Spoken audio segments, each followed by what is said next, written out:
funciona.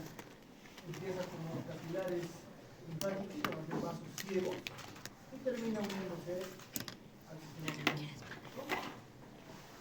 En cambio, el corazón, encima se empieza en el corazón, va a través de las arterias, luego va a llegar a los capilares, va a ser recogida por las venas y llega al corazón.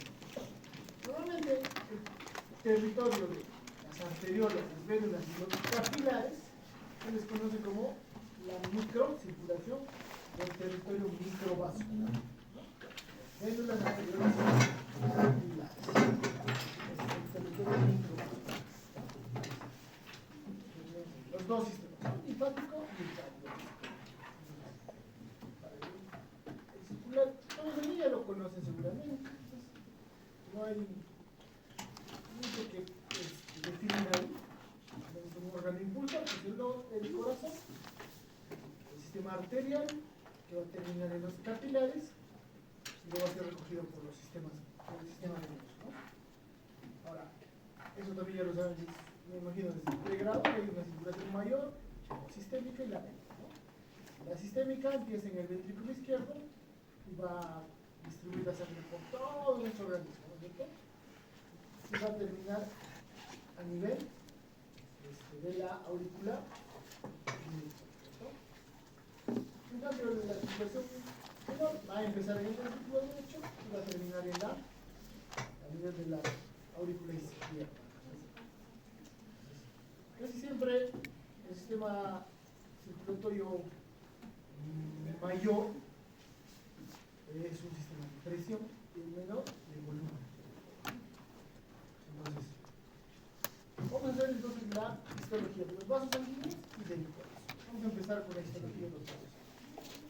Los vasos sanguíneos, siempre, sea cual sea, van a tener tres capas.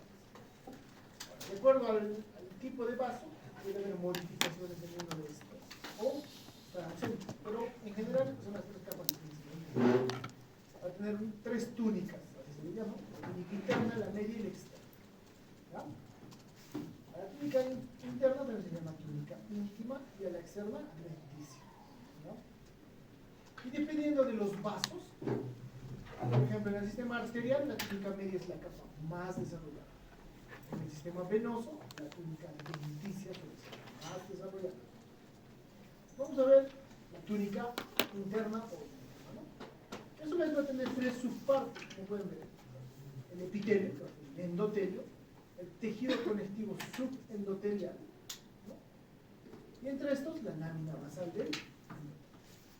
Generalmente el endotelio sabemos que es escamosísimo, excepto las vénulas de endotelio alfa en los órganos linfoideos, ¿no? Ahora, la lámina basal, como cualquier lámina basal, va a tener colágeno 4, proteína, capa subendotelial, es tejido conectivo laxo. Ahora, a nivel del sistema venoso, perdón, del sistema arterial, suele haber fibras elásticas que se conglomeran y forman una membrana, la membrana elástica interna. Pero esto solo se ve a nivel de las arterias, no en el sistema venoso.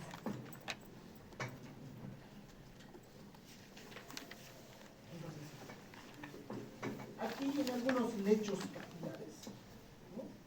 El endotelio o la túnica íntima va a contener enzimas, por ejemplo, la enzima convertidora de angiotensina. Sobre todo esto en el lecho pulmonar, la conversión final de la angiotensina 1 en la angiotensina 2, ¿no?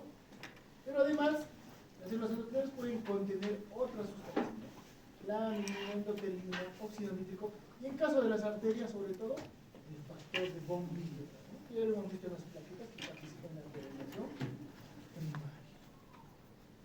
La capa subendotelial, básicamente es tejido conectivo laxo. A veces puede ser las músculas.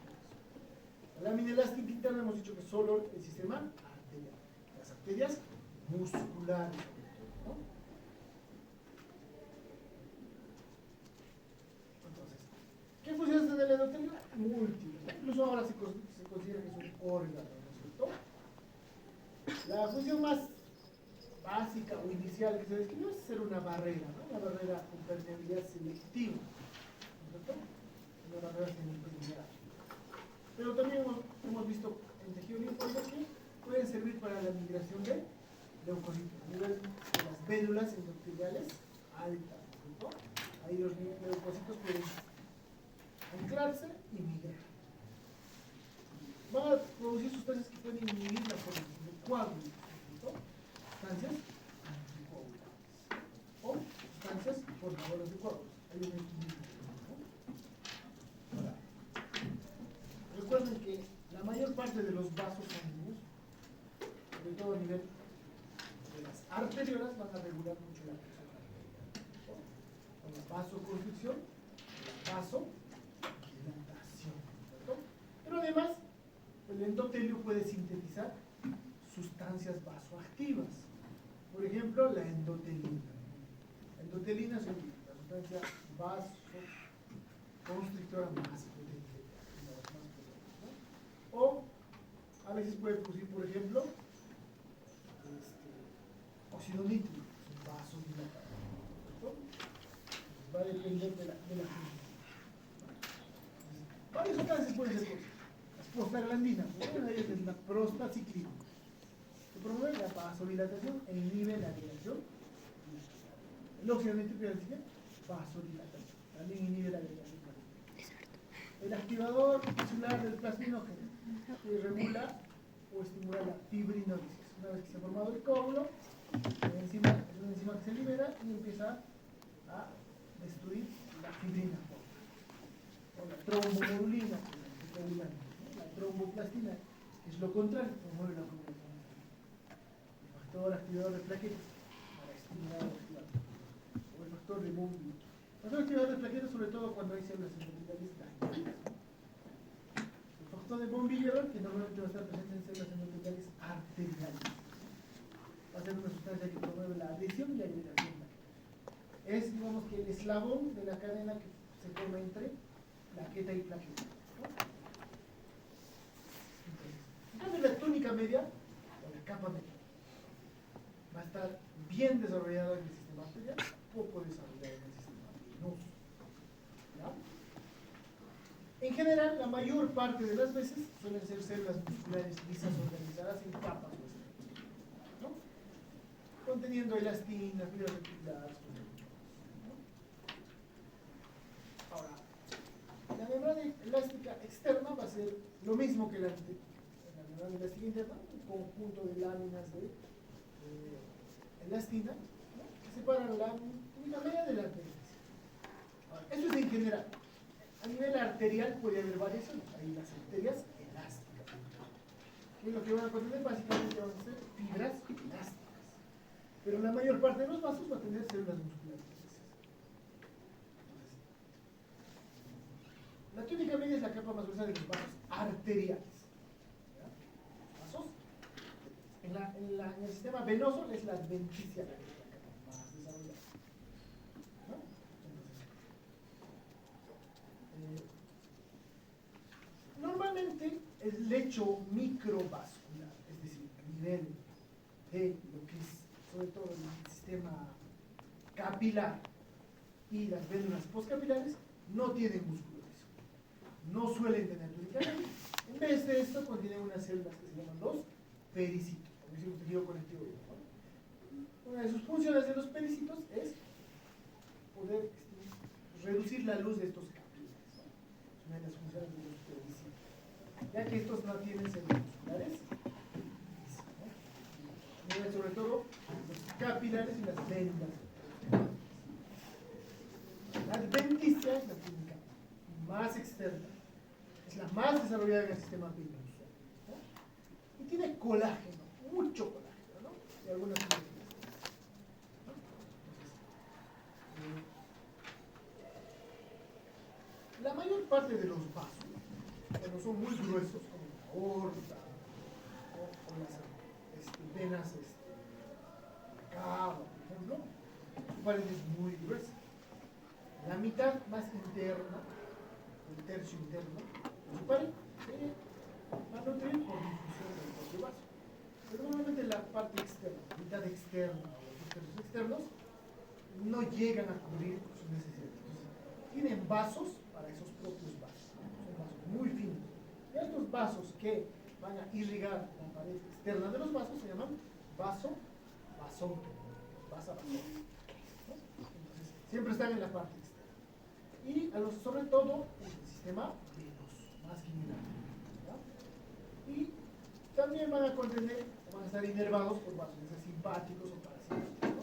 Y cuando penetran la pared de los vasos se van a llamar los nervi vasorum o vasiculares, ¿ya? Entonces,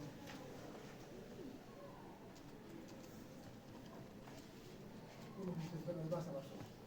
Aquí lo que sobre todo prima en la adventicia es el colágeno tipo 1. Esa es la, digamos que la parte general. Ahorita vamos a ver paso por paso, ¿no? Ahora, los vasos van a estar ligados, inervados por el sistema simpático y parasimpático, ¿no? Obviamente el simpático a través de la noradrenalina va a estimular la vasoconstricción, ¿cierto? De células musculares. En cambio, el sistema parasimpático es el vasodilátor, ¿no? A través de, sobre todo, mediadores de la acetilcolina. El sistema simpático usualmente no ayuda. Entonces, eso es en general la pared de los vasos. Ahora vamos a ver los vasos específicos. Arterias. Las arterias se pueden clasificar de diferentes maneras. Lo más común es que sean de acuerdo al calibre, ¿no? Hay arterias de gran calibre como la aorta, de mediano calibre como por ejemplo la arteria hepática, o de pequeño calibre que son ramas de estas, ¿no? Y finalmente arteriolas y metaarteriolas, que son el lecho mucho más pequeño, ¿no? Ahorita vamos a ver las diferencias. Pero otra forma de clasificarlas es de acuerdo a la túnica media. La capa media de las arterias pues, pueden ser de dos tipos. Lo más común es que sean musculares, es decir, capas de células musculares. Pero en algunos casos, las arterias más grandes son elásticas, como la aorta o la arteria pulmonar. A su vez, se pueden clasificar en conductoras y distribuidoras. Las conductoras suelen ser las elásticas, las de mayor, porque conducen la sangre, ¿no? En cambio, las musculares, que son de menor calibre, van a distribuir esa sangre, ¿no? Entonces, vamos a ver cada una. Primero las arterias de conducción, o prácticamente estamos hablando de las arterias elásticas. Todo el sistema arterial, a nivel de lo que es su túnica media, contiene unos gránulos especiales. Se llaman los gránulos de Weber-Palade. Los gránulos de Weber-Palade básicamente contienen el factor de Voss, ¿no? Están siempre presentes en las células endoteliales del sistema arterial. Conducción, de distribución y arterias. Las metaarteriolas no tienen cuerpos huecos, ¿no? En cambio, las anteriores sí. Es algo que solo tienen las arterias y no las venas, ¿ya? Normalmente la túnica íntima va a contener el endotelio, su lámina basal y su capa de tejido subendotelial. En las arterias elásticas y musculares va a estar la lámina elástica interna. Las musculares, sobre todo, es donde está más desarrollada, una lámina bien definida, ¿ya? Las arteriolas tienen endotelio, una lámina basal, su capa subendotelial ya es mucho más delgadita, mucho más fina. En cambio, las metaarteriolas básicamente es endotelio y su lámina basal, ¿ya? La túnica media de las arterias de fusión básicamente es láminas, 40 a 60 capas de láminas de fibras, entre las cuales puede haber células musculares lisas. En cambio, en las arterias musculares lo que predomina son básicamente las fibras musculares lisas.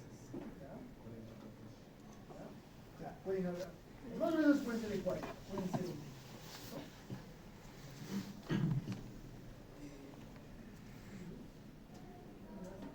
¿Se ha ido la luz? Hay una arteriola meta. Habíamos dicho que el lecho microvascular comprendía básicamente tres elementos. La arteriola, que da varias ramas que se llaman los capilares, y toda esa sangre va a ser recogida por las vénulas postcapilares.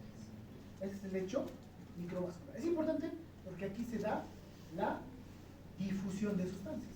El oxígeno va a pasar a los tejidos y el CO2 va a pasar a los tejidos hacia los capilares. Los nutrientes van a pasar de los capilares a los tejidos y los desechos de los tejidos a los capilares. Y también va a haber salida de líquido, ¿no es cierto? Líquido extra. El líquido extracelular va a derivar de plasma celular, ¿no? Ese es el hecho microvascular. Las arterias hasta las arteriolas van a tener túnica media bien definida, ¿no? Hemos dicho que acá es fibras elásticas, aquí células musculares lisas, aquí en las arteriolas van a tener 1 a 2 capas de células de músculo liso. Por lo tanto, las arteriolas son las que generalmente van a dar la resistencia vascular periférica, ¿cierto? Son los vasos más finos que tienen capa muscular.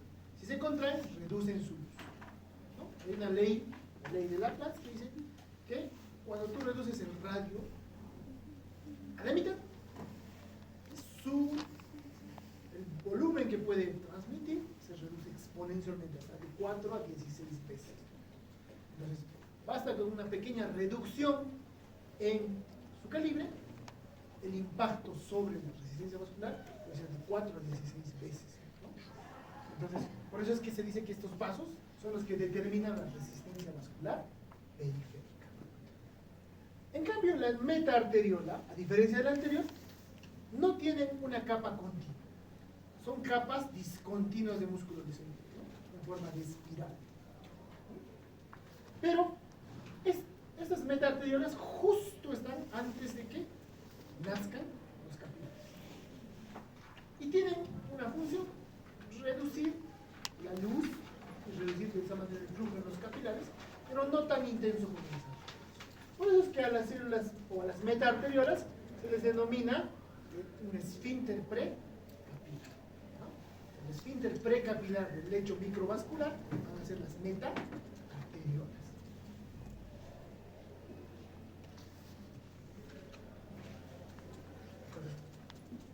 Esto que estamos viendo acá es una arteria elástica. Estas láminas oscuras son las fibras elásticas, ¿no? Aquí estaríamos viendo una arteria muscular, células musculares, ¿cierto? Acá están el tejido conectivo, serían sus vasa vasorum, van a tener fibras nerviosas, ¿no es cierto? Y células de tejido conectivo. Entonces, las arteriolas y metaarteriolas, la diferencia básicamente está en la capa media. En la adventicia, usualmente las metaarteriolas no tienen capa media, se termina acá, ¿cierto? Entonces, las arteriolas pueden tener un diámetro de 0.1 o menos, ¿ya? Son pequeñísimas, ¿no? Entonces, esa es una diferencia. Y recuerden que las metaarteriolas no tienen cuerpos de Weibel, ¿no?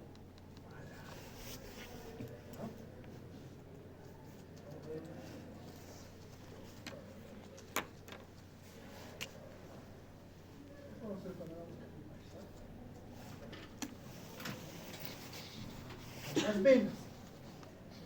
Las venas tienen la misma estructura básica, 3 capas. Pero a diferencia de las arterias, lo que más está desarrollado es la índice. Estos empiezan ¿dónde? En el lecho postcapilar. Las vénulas más pequeñas, las venas más pequeñas son las vénulas que le siguen a los capilares, las vénulas postcapilares. Las vénulas postcapilares no suelen tener cabello. Tampoco hemos dicho, los capilares tampoco van a tener cabello. En vez de eso, son pericios. Las venas se clasifican básicamente de acuerdo al tamaño. Vénulas y venas pequeñas, venas medianas y venas grandes. ¿No? ¿Por qué? Porque todas las venas son musculares, no hay venas elásticas. Entonces, la vénula postcapilar es la que recoge sangre de un lecho capilar. ¿Qué contiene? En su túnica íntima, un endotelio, algunas fibras reticulares y pericitos. Las vénulas no tienen túnica media. A medida que van aumentando el calibre, podrían tener, ¿no? Básicamente es tejido conectivo y musculoso. En vez de eso tienen pericitos. ¿No? ¿Ya? El calibre de una vénula es de 15 a 20 micras. ¿Ya? Excepto las vénulas endoteliales altas. O vénulas endoteliales.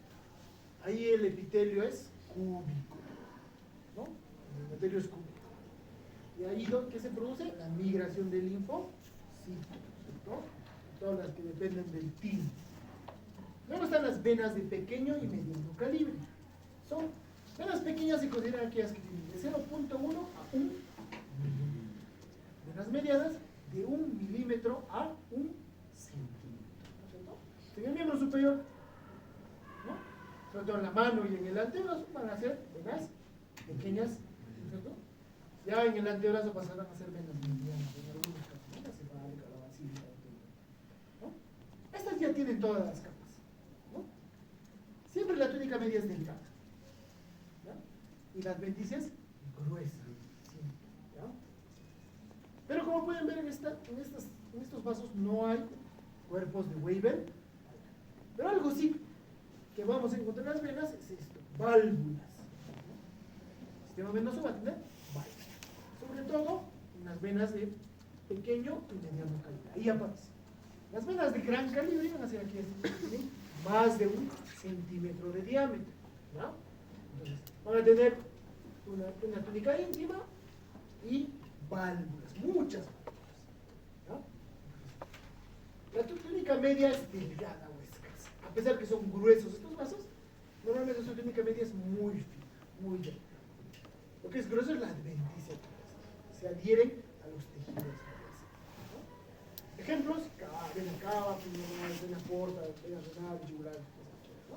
Acá vemos una imagen de estos repliegues del endotelio que vienen a ser las válvulas. ¿Debido a que tienen válvulas? Debido a que el lecho venoso no tiene un motor, ¿cierto? El lecho arterial es el corazón, ¿cierto? El corazón y también las arterias elásticas. Algunas ya les expliqué esto. Normalmente las arterias elásticas se comportan como un globo. Sus paredes se pueden distender. Cuando el corazón hace sístole, desplazan un gran volumen de sangre. Pero no todo ese volumen de sangre pasa a todo el lecho arterial. Una gran parte se queda en estos vasos, en estos vasos como la aorta, ¿no? Estos vasos elásticos. Y cuando cesa la contracción cardíaca en diástole, la distensión de las fibras elásticas va a hacer que traten de volver a su posición inicial. Las válvulas semilunares están cerradas, va a producir un flujo de sangre, pero en diástole. El corazón produce un flujo de sangre en sístole y el retroceso elástico de las arterias elásticas en diástole, ¿no? En cambio, en el sistema venoso no hay eso. Entonces, ¿cómo es que se mueve la sangre? De diferentes maneras, dependiendo de dónde se ubique. Por ejemplo, a nivel de la cavidad abdominal, las maniobras de Balsa a nivel de la presión abdominal puede generar movimiento. A nivel de la cavidad torácica, la presión negativa va a inducir un movimiento de sangre hacia, pero sobre todo en los miembros lo hace a través de la contracción muscular. Cada vez que nuestros músculos se contraen, escurren los vasos sanguíneos y avanzan. Pero avanza como escaleras, como hay válvulas, pasa de un compartimento a otro y va así, ¿no? Entonces, el sistema venoso requiere mucho la contracción muscular, ¿no? Entonces, a veces va a haber una enfermedad que se llama insuficiencia venosa crónica, las varices, ¿no? Las varices son dilataciones del sistema venoso por una insuficiencia renal. Se da sobre todo en las profesiones o en personas que trabajan o están mucho tiempo en posición erecta. Por ejemplo, maestros, policías, ¿no? Todos los que están en posición. ¿Por qué? Porque cuando estás en una posición erecta no siempre estás haciendo contracción, ¿verdad? Y la presión hidrostática de la sangre comprime los vasos y esto se puede dilatar. Y al dilatar una vena, ¿qué va a pasar? Las dos válvulas de la vena se van a coaptar, van a dejar y la sangre va a refluir hacia atrás. Y se va a ir dilatando más, ¿no? Esto lleva a las varices. ¿Cuál es el riesgo de las varices? Que la sangre, al estar estancada en ese vaso, puede coagularse, se puede formar coágulos. Eso se llama trombosis. Trombosis venosa, ¿no? Entonces, ¿quiénes tienen riesgo de la trombosis venosa? Cuando hagan hematología van a ver que hay una triada de Virchow, ¿no? Todos aquellos que tienen daño a nivel endotelial. Normalmente el endotelio es como un piso fino, donde no hay cizañamiento, ¿no? Entonces, o por lo menos así se debe mantener. Pero personas, por ejemplo, con diabetes, hipertensión arterial, suelen tener daño endotelial, ¿no? Pueden tener. Lo otro es la éstasis. ¿Quiénes tienen éstasis? Tú dirás, yo no trabajo parado, pero las personas que hacen viajes largos, por ejemplo, viajas en un avión 8 horas sentado, sin moverte, obviamente la sangre se está durando ahí, ¿no? Se puede llevar también. Personas gestantes, obesas, que la grasa intraabdominal comprime los vasos y no genera un retorno adecuado, ¿no? Y aquellos con enfermedades procoagulantes, ¿no? Y algunos que nacen con ciertas enfermedades como hemofilias, ¿no? Con su coagulación. Ese es el virus. Ahora, ¿qué produce una trombosis venosa? Usualmente edema del miembro, porque se acumula la sangre, la linfa, todo eso. Dolor, pero ese no es el riesgo. El riesgo es que un trombo se desprenda, llegue al pulmón. Y ahí sí va a producir un infarto pulmonar, una lesión de un área pulmonar, ¿no? Y eso lleva a una enfermedad que se llama trombosis. Y eso sí se lleva. Entonces, ese es el riesgo del sistema venoso. En cambio, en el sistema arterial, usualmente, que se forme un trombo no es tan común, ¿no? Tendría que haber una disrupción que escapa del trombo. Entonces, usualmente no hay trombos agudos como en las venas. Lo que hay es se forman trombos crónicos, en otras palabras. ¿Qué es lo que lleva a eso? La arteriosclerosis, ¿no? La esclerosis, en donde se va acumulando lípidos en la capa subendoterial.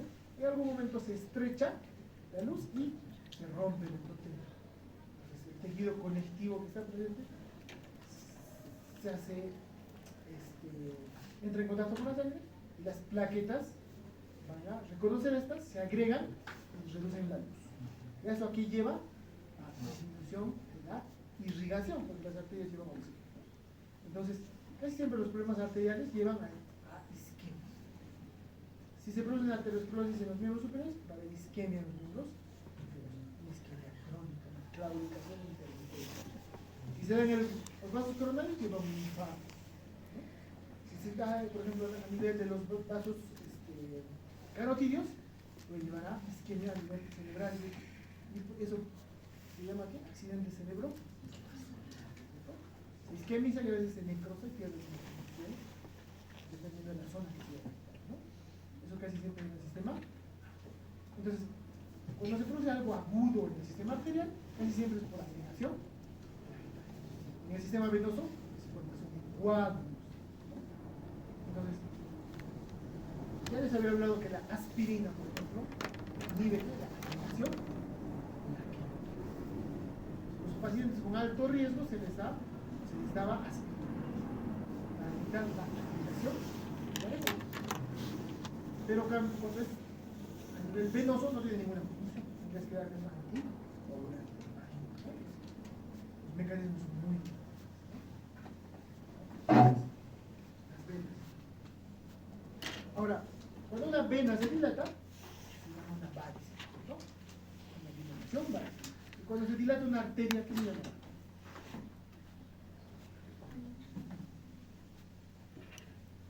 Dilataciones en las arterias se llaman, ¿sabes?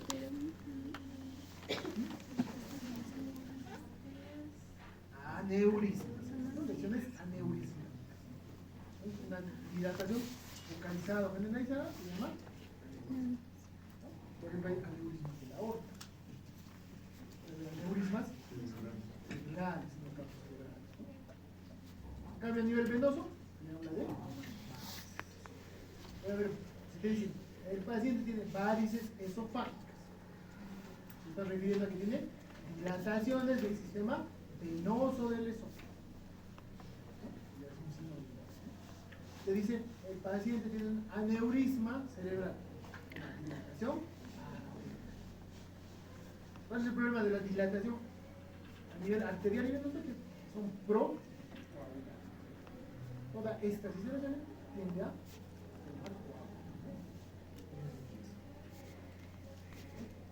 ¿hasta ahí se entendió? Entonces, hemos visto arterias, venas, y ahora vemos el lecho más importante, el lecho capilar, ¿no? Los capilares básicamente son una capa simple de células endoteliales, lámina basal y nada más, ¿no? Los capilares solo tienen esto. Entonces, una capa simple de células y su lámina basal. En general, se considera que hay tres tipos de capilares. Capilares continuos, capilares fenestrados y los discontinuos o sinusoidales. Los sinusoidales ya los hemos visto un poco, cuando hemos visto tejido linfoideo.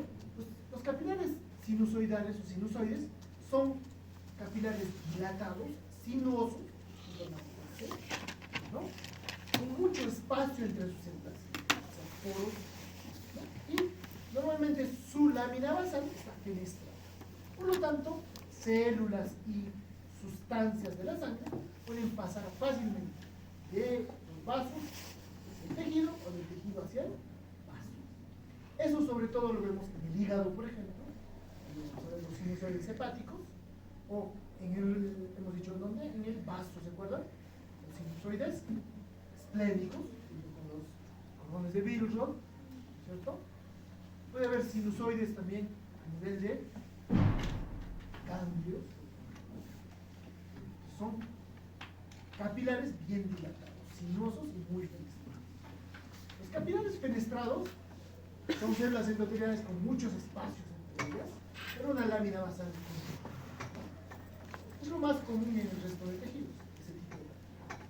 Y luego están los capilares continuos, donde las células están unidas una con otra sin mucho espacio y su lámina basal es continua. Esto es típico de, por ejemplo, el cerebro. En el cerebro es un capilar continuo. No hay espacio entre células endoteliales, no hay espacio en su lámina basal. Entonces forma parte de la barrera hematoide cefálica, ¿no? Los capilares fenestrados, lo más común, ¿no? Entonces ahí vemos un ejemplo. Este sería un capilar continuo. Las células están estrechamente unidas y su membrana basal es continua. En los fenestrados hay espacios en las células endoteliales y entre células endoteliales, pero la lámina basal es continua. En el sinusoide discontinuo, los espacios son muy marcados, muy amplios, ¿no? Entonces, estos son los tres tipos de capilares. Función de los capilares, el intercambio de sustancias, ¿no? Gases, ¿no? Entonces, a nivel del capilar continuo, como hemos dicho, en el sistema nervioso central, no hay una difusión fácil de sustancias, ¿no? Entonces, casi siempre el movimiento de sustancias debe ser por transitosis. Endocitan vesículas, pasan a su citoplasma, y del citoplasma recién pasan al tejido. En el caso del sistema nervioso central, son los astrocitos los que reciben normalmente estos nutrientes, los captan y los llevan a las.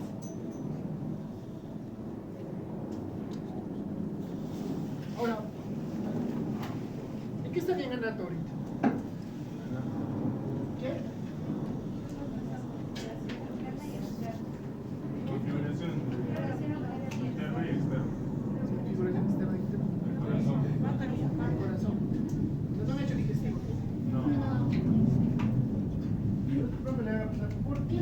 porta se llama porta. ¿Por qué se llama porta? Porque sobre él desemboca la vena hepática, ¿Pero por qué de dónde viene el nombre porta? del hígado. ¿Será el único tipo, Ven, el único sistema porta? vena porta, hígado.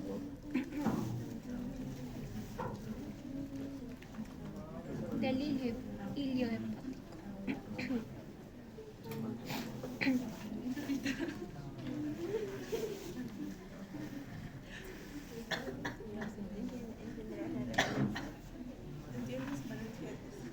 Ahorita vamos a ver eso del sistema porta. ¿Qué es eso? Otro lugar donde, por ejemplo, hay capilares continuos es en el pulmón. ¿Por qué? Porque el objetivo del pulmón no es el intercambio de sustancias, sino básicamente gases. El oxígeno y el CO2 son muy difundidos. Entonces, pasan de un lado a otro. El fenestrado, por ejemplo, en el riñón. Y los sinusoides ya les dije, ¿no? Sobre todo, hígado, vaso, bien, lo que es el sistema linfóide tejido. Vamos a ver qué es un sistema. Lo normal es que haya una arteriola, ¿no es cierto? La arteriola de ramas, que son los capilares. En la parte proximal del asa capilar se produce la difusión hacia los tejidos, nutrientes y oxígeno. En la parte distal del asa capilar se recogen CO2 y los desechos. Luego convergen y forman una vena. Empieza el sistema venoso. Eso es lo normal. Pero a veces, en algunos lugares del organismo, normalmente va a haber dos lechos capilares comunicados por un vaso. Normalmente son un solo lecho capilar. Empieza en una rama arterial, termina en una rama, pero aquí no. Empieza una rama arterial, se forma un lecho capilar, se va a unir por un vaso grueso, puede ser una vénula o una arteriola, y empieza otro sistema capilar. Y luego recién se converge en una vena. A eso se llama sistema porta. Ahora, hay portas o sistemas porta arteriales y venosos, ¿no? El sistema venoso portal hepático es uno de ellos.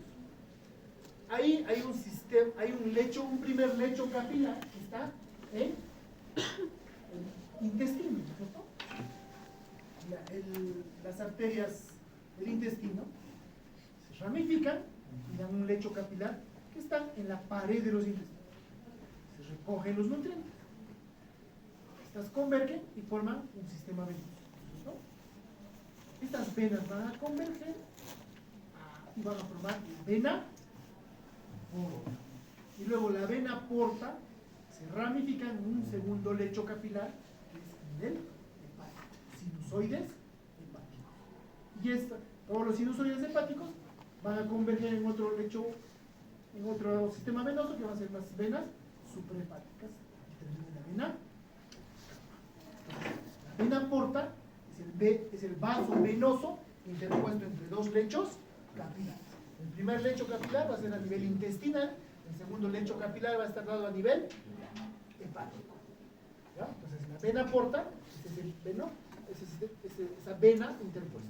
Pero no es el único sistema venoso portal. Hay un sistema venoso portal a nivel de la hipófisis.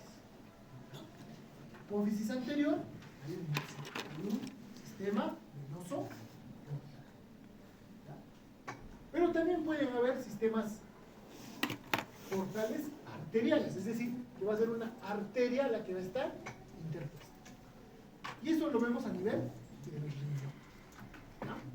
Normalmente, en el glomérulo ingresa como arteriola aferente.